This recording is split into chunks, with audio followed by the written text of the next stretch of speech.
The Problems of the Reconstruction, Cameron King. The end of the Civil War and the emancipation of the slaves marked the beginning of a new era in American history.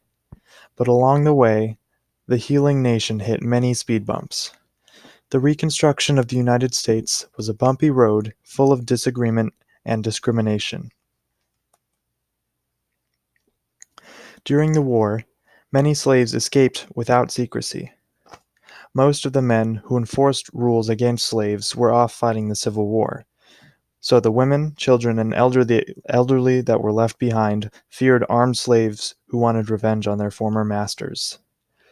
But before the war was even over, Yankee military officers restored order in the South by forcing black people back onto plantations, but for some pay this time.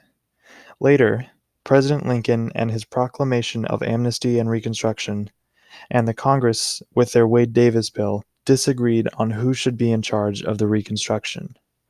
Lincoln only asked for 10% of the Southern voters to renounce their secession in order to return to the Union, while Congress wanted half of them to renounce it. Arkansas, Louisiana, Tennessee, and Virginia all met President Lincoln's conditions for return, but the Congress refused to allow them back because they did not meet the 50% standard that they had put forward. They called these four states the Lincoln States. The South desperately wanted to maintain their slave-based economic system, so they created laws that subjugated freedmen as much as possible while still calling them free. The Black Codes were laws that varied from state to state, but all put unfair and discriminatory rules on what black people could and could not do in the South.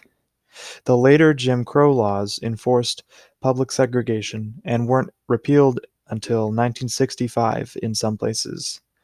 White Southerners made sure that freedmen could only work on plantations or as domestic servants, so as to maintain a similar societal and economic order as before.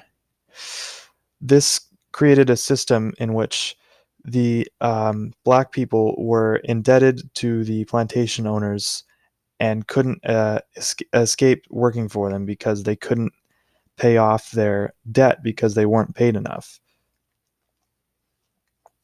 After President Abraham Lincoln was assassinated, his vice president Andrew Johnson became president. Johnson continued to disagree with Congress on who could reconstruct what. Johnson's plans were even more lax than Lincoln's. He let states back into the Union even when they continued to assert their right to succession, and he gave land that had been promised to freedmen back to plantation owners in order to win their favor.